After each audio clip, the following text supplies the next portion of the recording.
नमस्कार साथियों, आज एक बहुत महत्वपूर्ण विषय पर जो है हम बात करने के लिए आज राष्ट्र स्वास्थ्य समिति गए हुए थे। आप सब जानते हैं कि राष्ट्र स्वास्थ्य समिति के द्वारा राज्य में कई पदों पर जो है संविदा के आधार पर एनएचएम के तरफ से बहाली की जाती है, जिसमें राज्य सरकार के द्वारा जो है वेतन आदि का लाभ जो है उन कर्मियों को दिया जाता है और वेतन दी जाती है। फाइनल रिजल्ट भी जो है राष्ट्र स्वास्थ्य समिति अपने स्तर से प्रकाशित करती है, विज्ञापन भी प्रकाशित करती है, तमाम चीज़ें राष्ट्र स्वास्थ्य समिति जो है गाइड करती है। उसी परिप्रेक्ष्य में इस बीच में फॉर्म भराना था ऑप्थेल्मिक असिस्टेंट का भी, जो पैरामेडिकल संवर्ग से आता है, और CHO कम्युनिटी हेल्थ ऑफिसर का भी जो है वैकेंसी आई थी, उसका एग्ज़ाम हुआ था। और इसके अलावा लैब टेक्नीशियन का भी जो है वैकेंसी आना था कॉन्ट्रैक्ट का, जो एनएचएम के तहत राष्ट्र स्वास्थ्य समिति करती है। उसमें जो CHO का एग्ज़ाम हुआ है वो उसका जो सिलेबस था वो एकदम बिल्कुल बकवास था।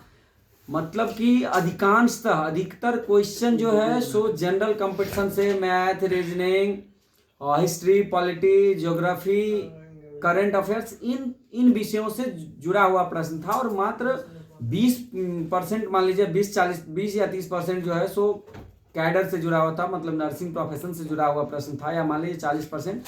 तो एक देखा जाए तो 1/3 से अधिक जो है मतलब कि जनरल कंपटीशन के क्वेश्चन थे, जो बिहार के छात्रों का, खास करके जो टेक्निकल छात्र हैं, जो कोर्स कर रहे हैं, पैरामेडिकल कोर्स कर रहे हैं, नर्सिंग कोर्स कर रहे हैं, उन लोगों के लिए दिक्कत है। और ऐसा ही सिलेबस जो है पैरामेडिकल संवर्ग का जो ऑप्थेल्मिक असिस्टेंट का एग्जाम होना है या होता, उसमें भी लैब टेक्नीशियन का होता, उसमें भी सेम सिचुएशन रहता। तो इसी विषय को लेकर के छात्र लगातार हमको कॉल कर रहे थे, मैसेज कर रहे थे कि सिलेबस चेंज करवाया जाए। तो हम जो है सिलेबस चेंज करने के लिए जो है आज आप आवेदन भी दिए हैं और वहाँ पे बात भी किए हैं संबंधित पदाधिकारी से। आप लोग देख सकते हैं, ये लेटर है, आज ही जो है हमने दिया है और जमा भी कर दिया है, ऑफलाइन भी जमा किया है और ईमेल के माध्यम से भी हमने दिया है।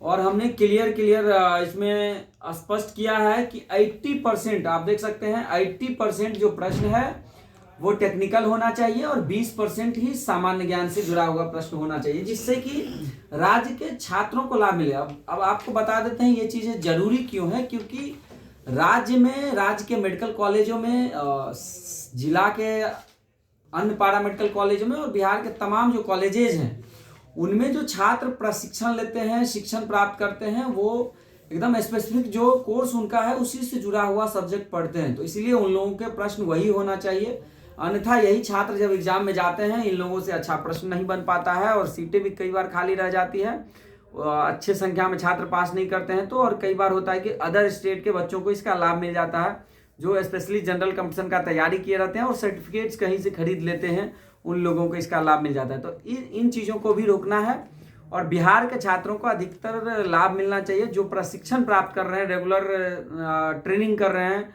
उनको मतलब इसका लाभ मिलना चाहिए। और हमने सुझाव भी दिया है कि जो सिलेबस कोर्स के दौरान छात्र पढ़ते हैं, उसी सिलेबस को संज्ञान में लेकर के उसी सिलेबस को फाइनल किया जाए। तो ये महत्वपूर्ण बातें थी जो मैंने सोचा कि आप सबको बताई जाए।